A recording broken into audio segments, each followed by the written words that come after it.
सभी को जय यीशु।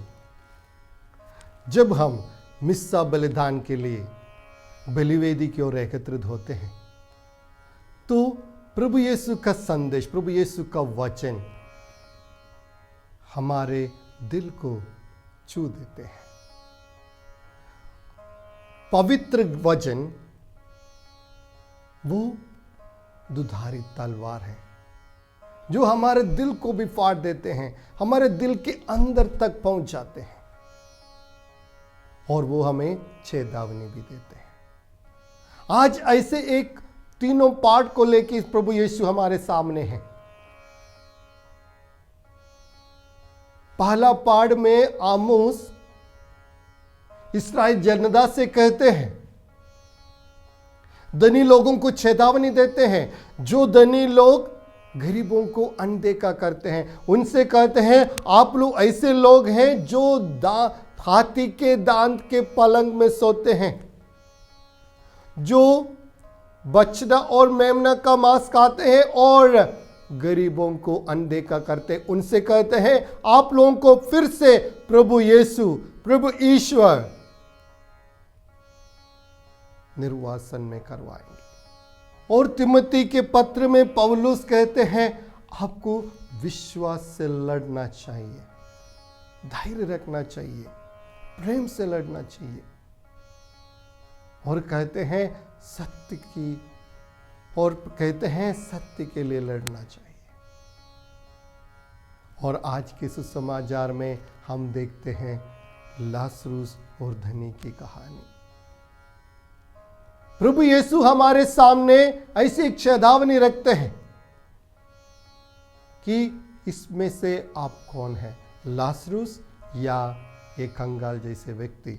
हम बड़ी जल्दी बोल देंगे कि हम लाजरुस हैं, क्योंकि हम अपने जिंदगी से दूसरों के लिए कुछ देना नहीं चाहते हैं। हम निस्वार्थ बन गए हैं। हम लोगों के लिए एक चेतावनी है।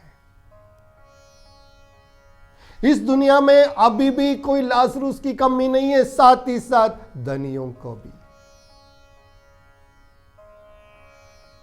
हमें हमारी जिंदगी परख कर देखना चाहिए, इसमें से मैं कौन हूं, मैं कैसे व्यवहार करते हैं दूसरों के प्रति, जरूरतमंदों के प्रति।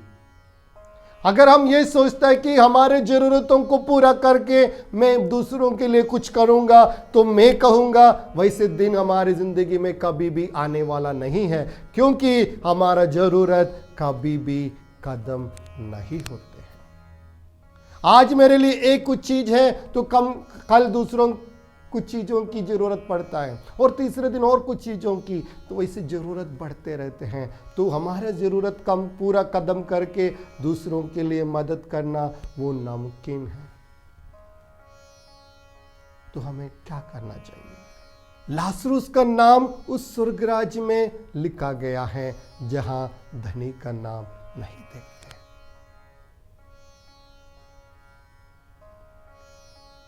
हमारे सामने है आज के सुसमाचार हमसे यही प्रश्न पूछते हैं, आप कैसे व्यवहार करते हैं? उस धनी व्यक्ति ने क्या पाप किया था? वो ना क्रूर था, ना लाजरुस के प्रति उसने क्रूरता दिखाई। कम से कम उस धनी व्यक्ति ने लाजरुस को अपने गेट में, अपने दरवाजे के सामने बैठने दिया और अपने टेबल से गिरने वाले चीजों को खाने के लिए दिया। शायद अगर मैं होता या तुम होते, शायद हम वो भी नहीं करते, क्योंकि हम स्वार्थी बन जाते हमारे जिंदगी में। हमारे सब जरूरतों को, हमारे बाद बाकी सबको, ऐसे कह कर कितनी जिंदगी हमने बिता दिया।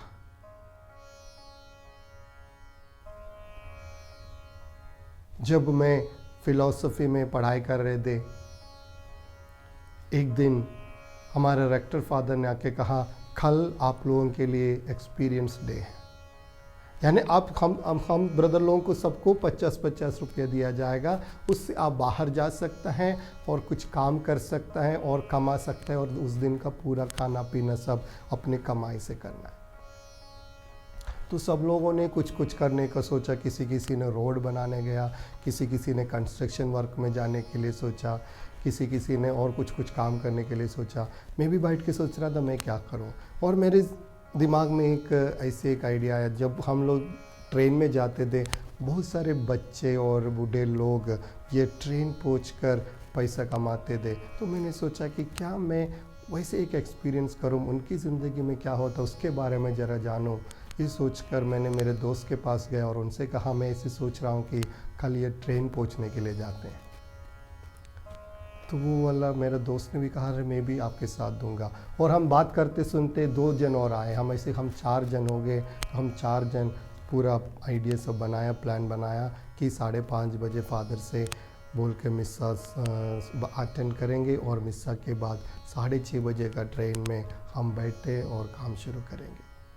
हमने शुरुआत सुबह मिस्सा अटेंड किया और हम लोगों ने अपने शॉर्ट्स पहन लिए और शॉर्ट्स को थोड़ा सा फाड़ दिया और टी-शर्ट को भी थोड़ा सा फाड़ दिया और हमारे चेहरे को पूरा राख से थोड़ा सा काला वाला करके हमने ट्रेन में चढ़ गए। हमारे हाथ में कपड़ा है, उस कपड़ा से ट्रेन पहुंचने लगे। और एक बोगी पहुंचने के बाद चारों इकट्ठे हो गए और मैंने उनसे पूछा आपने कितना कमाए, कितना मिला। तो किसी ने भी भीख नहीं मांगा था, किसी ने भी पैसा नहीं मांगा था। तो मैंने ये कहा अगर हम पैसा नहीं मांगते तो हमको वो वाला एक्सपीरियंस कैसे मिलते, चलो हम पैसा मांगते हैं। तो उस दिन मुझे पता चला कि भीख मांगना बहुत मुश्किल का काम है। हम मांगने लगे, किसी किसी ने पैसा दिया, 1 रुपया, 2 रुपया, 50 पैसे, 25 पैसे, और किसी किसी ने खाया हुआ आधा रोटी दिया, किसी किसी ने सड़ा वाला ऑरेंज दिया या एप्पल, सड़े चीज़ें दिए, किसी किसी के हाथ में जो बच जाता था वो भी दे दिए। ऐसे ही कुछ कुछ पैसा और ये सब सामान हमें मिले। और हम उस ऑरेंज में से भी जो अच्छे थे थोड़ा सा चारों मिलकर बैठा। और हमारे साथ उस दिन वहाँ ट्रेन में जो पॉलिश करने के लिए एक लड़का आया था उसको भी हमारे साथ बिठा के हम भी कुछ कुछ उनको दे दिए और उनसे बातचीत सब करने लगे। और उस दिन बहुत कुछ हमारे ज़िंदगी में गड़ा था। हमको भी ट्रेन से उतरवा भी दिया था वो TTR ने। इसी से बहुत कहानी है मगर वो अभी आपको नहीं बोल पाऊंगा क्योंकि टाइम नहीं मिलता। मगर ये सब होने के बाद हमने पैसा गिना, कितने पैसा मिला, 120 रुपया मिला था। हम सोचे कि 120 रुपये से क्या करेंगे। हमने ही चारों जन मिलकर 2 और वहाँ के जो गरीब बच्चे थे, 2 सड़क में घूमते थे, वो दोनों बच्चों को लेकर हम एक होटल के अंदर घुसे खाना खाने के लिए। पहला वाला होटल वाला ने हमें इनकार कर दिया क्योंकि हम कंगाल है, गरीब है, हम भिखारी थे। फिर दूसरा होटल में गया तो उसने पहले पैसा पूछा आपके लोगों के पास पैसा है। तो हम लोगों ने ये 120 रुपया दिए।